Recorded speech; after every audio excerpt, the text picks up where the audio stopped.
You could probably describe this podcast as brain rot. Boom, boom, boom. Are we talking about the animals, not the dildo? Put 2 plates of fruit. yeah. I got which one do I find? Pork pie on one, Scotch egg on the other. I just failed my A-levels. Me too.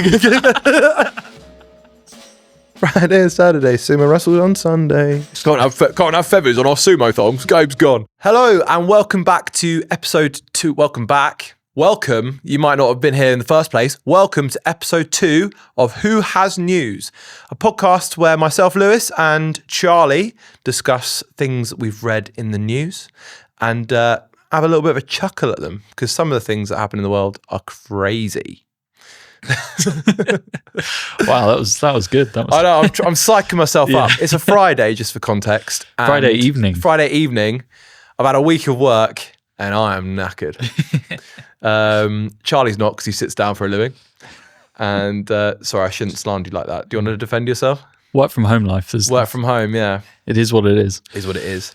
But anyway, I think you're going to kick us off with something. Oh, by the way, just want to say thank you to all of the lovely messages I've received about the first one. There are lots of people, well, I say lots of people, there are a fair few people listening and enjoying it. So as long as you enjoy it, we'll keep making it. Yeah. Thank you very much. And thank you also for the feedback that we got. Yes. It wasn't all your podcast is shit. Yeah. I got a few, great, another white guy with a podcast. So thank you. You know who that was. Thank you very much. Anyway, I digress. Okay. So we started off with a man kicking a robot in the chest last week. Yeah. And now I've got an even bigger story, if you want to call it that. World-breaking fish sold at auction. Cool. There's something fishy about this story. Yeah. This guy didn't have bigger fish to fry. Yeah, so it's a giant bluefin tuna has sold for a record-breaking amount at Tokyo. Tokyo Fish Market in Japan. 510.3 million yen, which is about 2.4 million pounds. That's a hell of a lot of yen. Yeah. Jesus. First of all, let's just address this image. I can't work out if he's happy or not. He must be because it's worth a few million quid. But I'd be happy. Yeah, I'd be happier it got 2.3 million, 2.4 million. That's pretty crazy. How much weight do you think those stickers added? Because that like lead line stickers, just trying to get as much as you can. Anyway, tell me more about this fish. So the winning bid came from Mr. Kiyashi Kimura. He owns a popular sushi chain named Sushi Zanmei. I thought we'd be able to buy a little cheaper, but the price soared before you knew it. There you go. But you can't exactly accidentally bid like have 2.5 million quid on a fish. You can't be like, oh, oops. I think you just get caught up in it, you know. You're there, you know, the guy's kind of like talking really quick. He's like, twin, and then there you go. You've spent 2.4 million on a fish. Do you reckon there's an actual bloke with a gavel? You know, like Dickinson's Real Deal style on the side. Yeah. Oh, it was at a fish market, so fish auction, fish market. But do they have gavels at fish markets? Yeah, they must do. Or they just slap a fish down on the desk, like. But yeah. Toyosu is one of the biggest markets in Japan and sells all kinds of fish and vegetables all year round. Now, is it usual to sell vegetables at a fish market? I don't think so. No. That sounds kind of fishy to me. No. However, at the beginning of the new year, the first tuna fish auctioned is a special one. The fish are caught off the coast of Omar in northern Japan, an area that is regarded as having some of the country's best tuna. Well, I suppose there's 100% truth in that because I suppose it doesn't get much better than this beast. Yeah, he's earned the nickname of Tuna King. The Tuna King. And I think that's well deserved, to be honest. After spending that much, you kind of want a name like that. Yeah. How big was the previous most expensive tuna fish? That's a good question. Whoa. Big gap here. I'm getting so excited about a fish price right here. So it was a freshwater polka dot stingray that was around $100,000. Jeez. Yeah, so we're looking at 20 times the price. We are looking at a 20x on a fish. Yeah. Mental. This year's first tuna brings good luck, said Mr. Kimura. Well, I sure hope it brings good luck. Those images of sushi don't look real. They look like they're made of plasticine. Yeah, they do look quite plasticky, don't they? His $1 million tuna was cut up and prepared for customers at Kimura's sushi restaurant. Did we say that? No. Shortly after it was bought. I wonder how much profit he made off that tuna. I saw a statistic. It's not in the... I was doing some other research about this fish, and I saw a statistic that you would have to sell each piece for about £2,000 for it to make sense to buy the fish. People would, though. Yeah, maybe. Yeah, true. They most probably would. I wouldn't. But I'm sure people would. He says, I feel like I've begun the year in a good way after eating something so... auspicious. So something so divine, something godly out of this world, which I suppose you could argue that fish is pretty out of the world. It is now. It is it's now. Not in the sea. Yeah. The Pacific bluefin tuna was previously listed as a threatened species due to climate change and overfishing. It's like, fuck it, let's fish another one. Yeah, why not? Oh, but it's now recovering after conservation efforts. Well, that's good news. That was fantastic. You're Bit welcome. of tuna news. Yeah. Right. Piece of news 2. Oxford Dictionary publishers reveal their word of the year for 2025. No way. For the end of the year. Do you know what it is? Oh. Do you actually know what it is? No, I don't. I'll give you 3 guesses. 3 guesses. There's a lot of words. It's quite like a Gen. What's not Gen Z? What's the Gen after? X. Gen X. It's a Gen X term. Sigma. Right lines. Skibbity. Again, right lines. One more. Oh, go on. It's got to be a good one for the end. Another way of saying it would be to get angry quickly. Crash out. No, but almost. Rage bait. Rage bait. The article says here, don't get too upset, but rage bait has been named by Oxford University Press as this year's word of the year, beating other online terms. Now, the group behind the Oxford English Dictionary say the term is a noun which describes online content deliberately designed to elicit anger or outrage, a bit like this podcast. The article does not say that.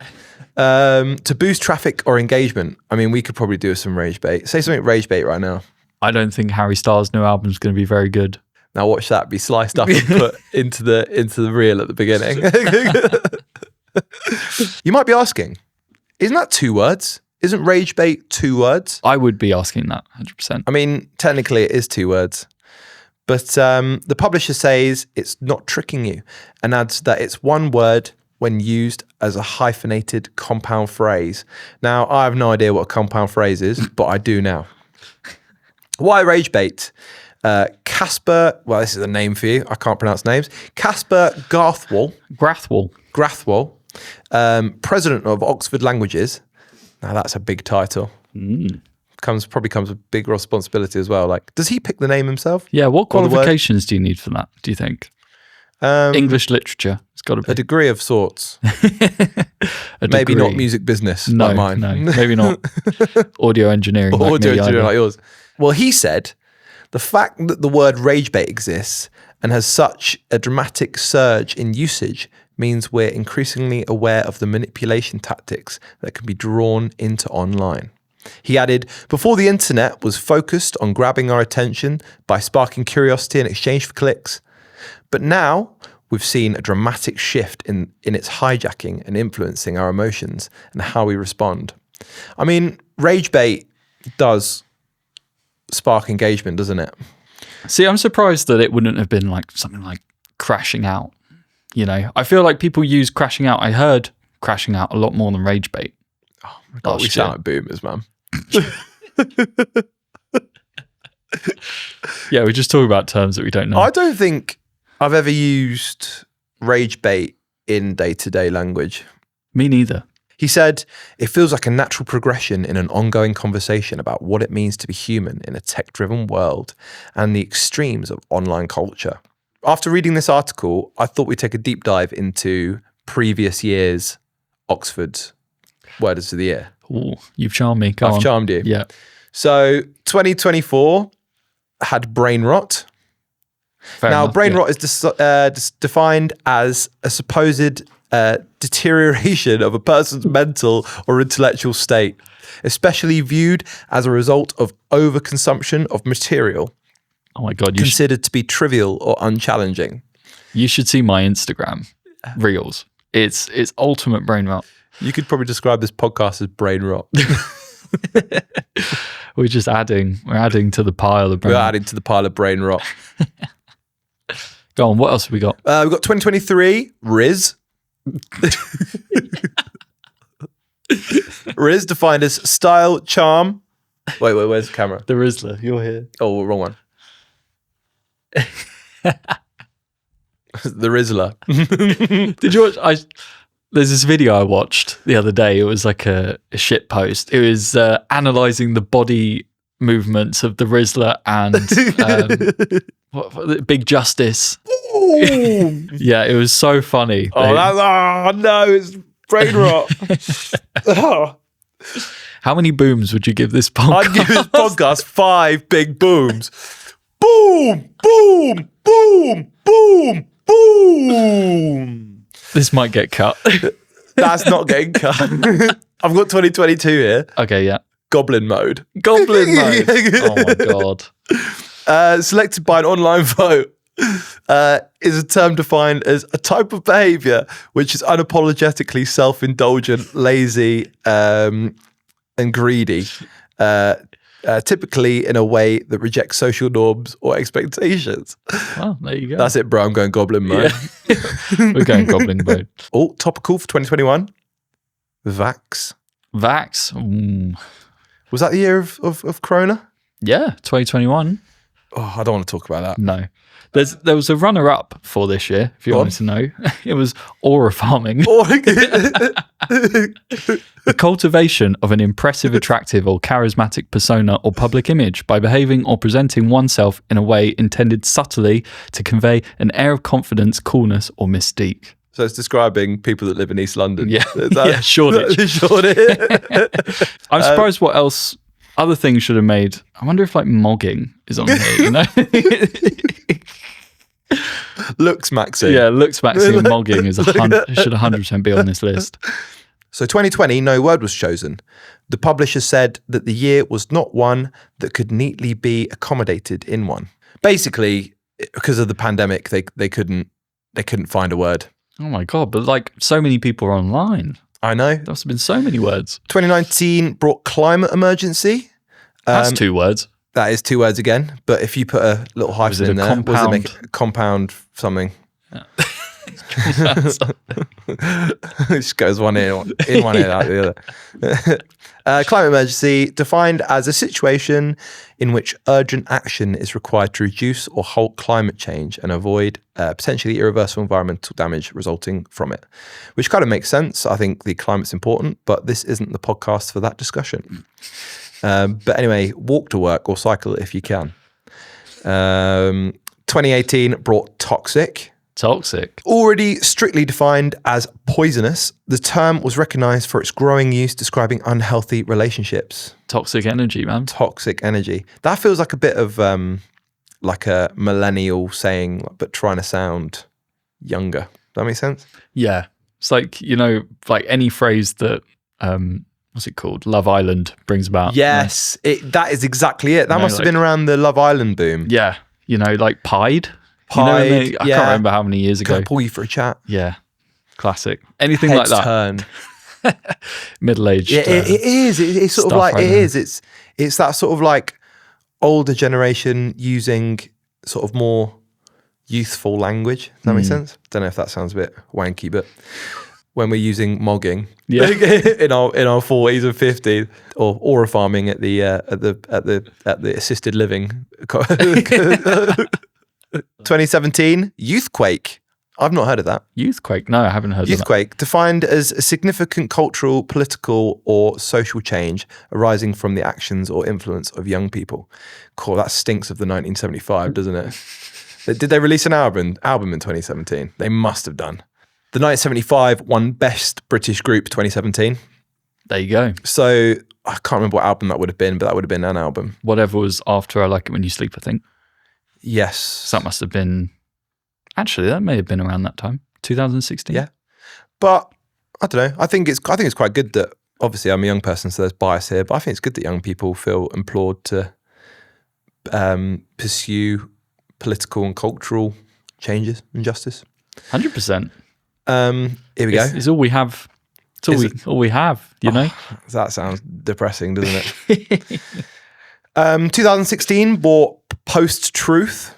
Post-truth. Post-truth, defined as relating to or denoting circumstances in which objective facts are less influential in shaping public opinion than appeals to emotional or personal belief. Ah, okay. I see. So it's like a work on, so the way media spins things, the post-truth is like the actual fact, but it's not the thing that the media is trying to spin on the public. Right. Is that what it's saying? Relating to and denoting circumstances in which objective facts are less influential in shaping political public opinion. Okay, yeah. Than appeals to it. Also, it's when emotional and personal belief sort of comes before objective fact. How do I feel about that? I don't have an answer for you. Now that's podding. Right. 2015 was just an emoji. An emoji? Yeah. That's not a word. It was quite, I remember this being quite controversial. I remember reading about this. Is it the pregnant? No. The pregnant what? It looks like Bill Gates. Have you seen that? You see that picture of Bill Gates? He looks like the pregnant man emoji. No, you don't see that. I'll add it. It's funny. It's the tears of joy emoji. So the laughy crying one. Oh. What happened what was so good about that in 2015? What was going on? It best reflected the ethos, mood, and preoccupations of the year. Oh. So tears of joy. What was there to be happy about in 2015? I just failed my A-levels. Me too. But I still went to university, so here we are. Making a podcast. Should we make a prediction of next year's word of the year? Next year's word of the year? Oh, man. It's going to be so horrible. But I think this is so hard to do. But going off the last few years, we've had goblin mode, Riz, and brain rot. Okay, can't be that hard then. Right? Skibbity. No, 6, 7. 6, 7. Yeah, because there's been loads of 2 words. Yeah, true. I think it will be 6, 7, man. I hope not. Anyway, without further ado, let's go into another piece of news. Go on, you give us something. Okay, what do we want? Do you want fish related again? Sorry, we're really drying up here. Episode 2, we ran out of things to talk about.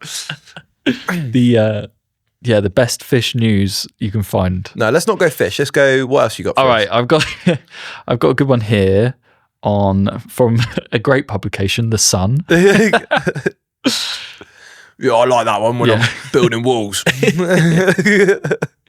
Prophet who promised to help Mali win AFCON arrested after they're dumped out of tournament by Senegal. So this man was paid, this voodoo doctor was paid nearly £30,000. 30 grand. Yeah. To use his spiritual powers to help the nation to victory. Unfortunately, lost 1-0. And he went to jail. He got arrested. There'd be sheer devastation if you handed 30 grand over to someone that promised you something and then obviously doesn't. It was more than just one guy that sent him money. But after the game, fans went over to his house and started throwing rocks. That knockout tie saw Mali come from a goal behind with 10 men to win on penalties, convincing supporters that his gifts were genuine. So he must have, for that game, he must have taken a bribe or taken some money to predict it. Yeah, got it right. And obviously, by sheer luck, he came through. And then after that game, Sina Yoko said, "The entire neighborhood came to my house to celebrate me.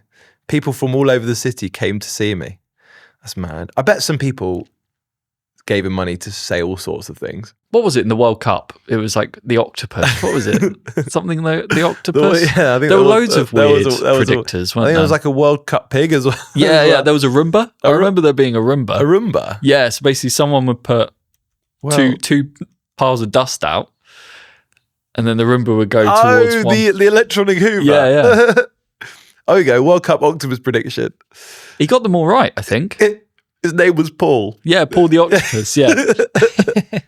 This is in 2000. This was 2008 to 2010. Yeah. Yeah. A common octopus. Everyone knew him apparently. Yeah.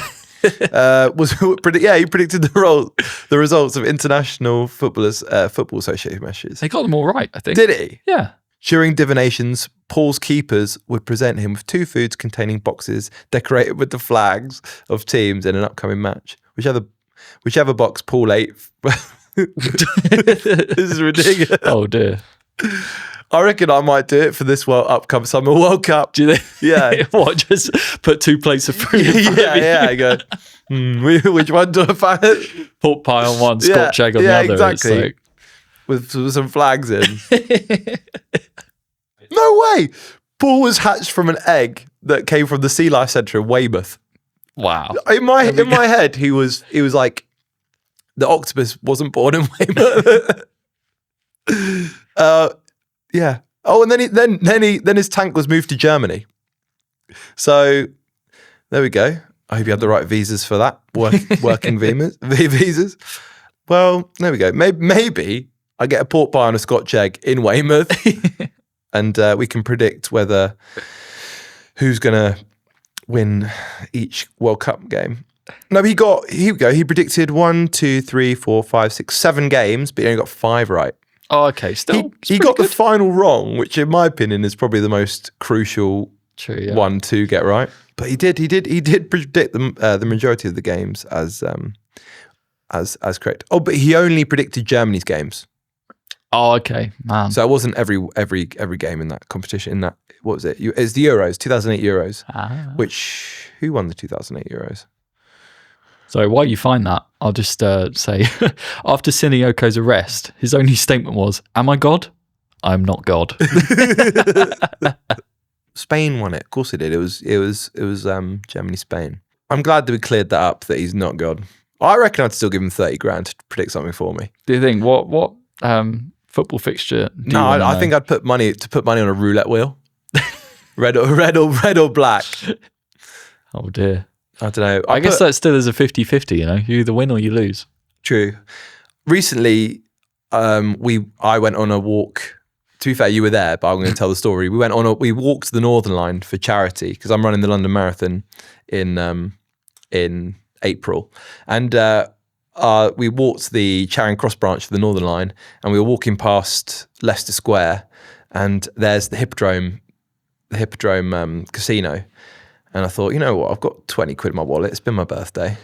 Why don't we put that 20 quid on a roulette wheel? Lost it. Yeah. All gone. Couldn't believe it. Then we had to walk another half a marathon. Yeah, I know. I was so depressed for the next about 20 minutes. And I vow to never put money on a roulette wheel ever again. Right, next story. Ukrainian sumo wrestler makes history in Japan. He fled Ukraine in the wake of Russia's full-scale invasion of his homeland, and he's a rising star in the world of sumo wrestling. Now, this bloke is an absolute unit. He is. Jesus. Look at that. That trophy's bigger than him, though. You see the size of it?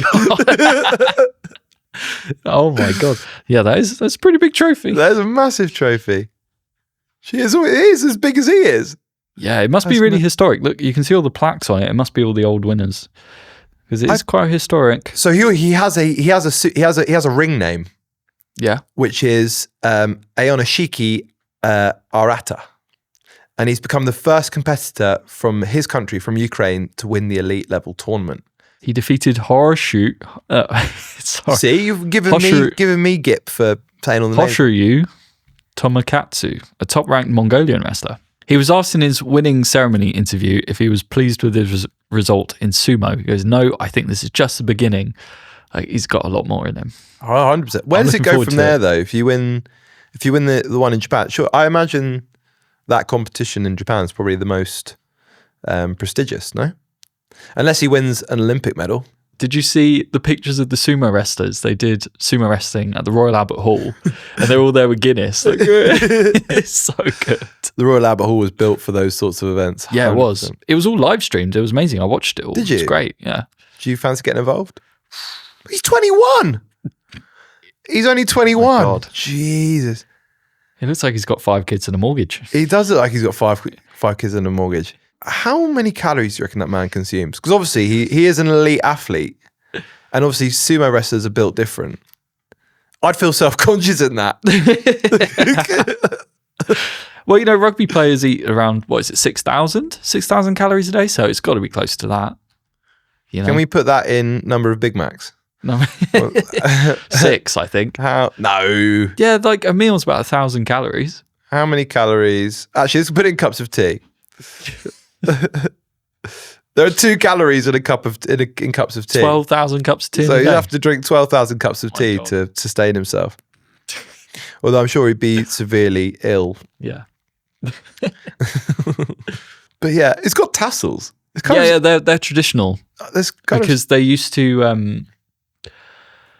Can't remember if they were feathers or something. I was reading about it when the tournament was on, but they used to be feathers, but they were too sharp or something, so they had to get rid of them and add these. Game's gone soft, mate. Yeah, the game's gone. Game's gone. Can't have feathers on our sumo thongs. Like, game's gone. But it's so ritualistic, you know. They have to, before every match, they have to throw salt onto the ring to get rid of spirits. Oh, every time. They don't just do it once at the start. Surely after one sprinkle of salt, though, the spirits are gone. They're not going to want to go back when. That's not up to me to decide, is it? You know, you got to. Yeah. But he says, speaking at a news conference last month, he said, "I hope that people from Ukraine will be able to see my sumo and have some kind of encouragement from that." So basically, we're going to get thousands of young men on the front line in Ukraine dressed in sumo thongs. But imagine what, like 10,000 blokes in sumo thongs. Yeah. All in sync. No, it'd be Ukrainian, so it'd be. I can't speak Ukrainian, so I don't know what he'd say, but he'd say it would be some kind of war cry. But he won the deciding match in the 15-day Kyushu Grand Sumo Tournament. And it was on a Sunday. We chilled on Sunday. And yeah. As Craig David famously once said. Except from this young man was sumo wrestling on Sunday. Yeah. I don't think that would have fit in the song though. No. So fair enough. Yeah. Thursday and Friday and Saturday. Sumo wrestled on Sunday. He had decided to travel to Japan following the Russian invasion after striking up a friendship with Japanese wrestler at a tournament in 2019. So he's been sumo wrestling for a long time. Right. I'm going to move on. Yeah. That's enough of about men in thongs cuddling each other. Up next, carry on from last week, we had a drunk raccoon. Oh yeah, the raccoon that got absolutely wasted. Yeah. So now we've got kind of the opposite. It's a goat has been detained for trying to break into a retirement community. So he's going for the mundane life instead of the wild drunk life. So yesterday, January 15th, police responded to a retirement home in Washington on a report of a goat attempting to break into the facility. Do you reckon this goat had an ulterior motive? Like what? Just wanted to watch Jeopardy or something. Sit there and watch Countdown. Charges were dropped due to extreme adorableness. That's very cute. The Auburn Police Department said on social media, which platform, I wonder, probably X, said that officers arrived in the Wesley homes to find a goat was attempting to gain entry into the building. The officers safely detained the suspect until a friend of the owner arrived to pick her up. This is very beige. Yeah. But then silver linings here. Sorry, there wasn't much to say about that one. But silver linings. I'm on trending stories right here, and there's another goat. There's a hero of the story here. Yeah. Goat joins mystery monkeys on the loose in Missouri. Now we're talking. There's this great video on the on the Goat Joins Mystery Monkeys. It's here we go. And to try to find out if anyone has information on where that goat came from. Who opened the Jumanji book? Who opened the Jumanji book? Yeah, I don't know. That's one of St. Louis's greatest questions. Why is it that always in these sorts of like American news stories you get characters like that? Yeah, it is. Yeah, it's like Channel 5 News. Is it like the classic one is Bing bong, bing bong, fuck your life. I didn't grab no shoes or nothing, Jesus. I ran for my life. I got bronchitis. That is a classic. That is a classic. And the one. song that comes with it. Anybody got time for that? Yeah. But then I was thinking, you have that classic British one where they're investigating that chip shop that was selling drugs in the burgers, and it cuts to the bloke who's like, oh, did you know about this? And he goes, no, I didn't know that. But he quite clearly knew everything about that. I thought, seeing as it's our second episode, I'd do something quite special. Yeah, we're celebrating an anniversary. Yeah. So I went through and found some interesting moments from this week, but through the years. So okay. Coming back. So I've got one from You've charmed me. Oh, you have charmed. Well, here we go. From 1807, Napoleon defeated by rabbits. Oh, yeah? To celebrate a treaty, Napoleon organised a rabbit hunt. Are we talking about the hunt. animals, not the dildo? Have you seen that love letter he sent to his wife? He was like, "I'll be home in 3 days. Don't wash." That's something I can get on board with. Dirty man. To celebrate a treaty, Napoleon organised a rabbit hunt. Thousands of tame rabbits were released, but instead of fleeing, they charged towards him and his party in a fluffy horde, swarming and overwhelming the emperor until he had to retreat to his carriage. Well, it's not like the French to retreat, is No. it? Oh no, it's a rabbit. Oh no, it's German. The rabbits. French president falls off a train, 1920. There you go. Yeah? Why is it always the French? Officials tried to dispose of a... Oh no, sorry, that's the wrong one. I was reading the wrong one. Sorry, guys. Right. French president falls off a train, 1920. President Paul Deschanel fell out of a moving train window in his pajamas while on the Orient Express. He wandered to the signal box, explained he was the president, and the worker quipped, "And I'm Napoleon Bonaparte." There we go. Connection, everyone. What? So it was Napoleon who fell out of a train? No. He was basically telling the guy, like, "Look, I am the president." Like, he fell out and he was lost. Yeah. He was like, "Look, I'm the president. I need to get back." And he was like, "Yeah, and I'm Napoleon Oh, Bonaparte." I see.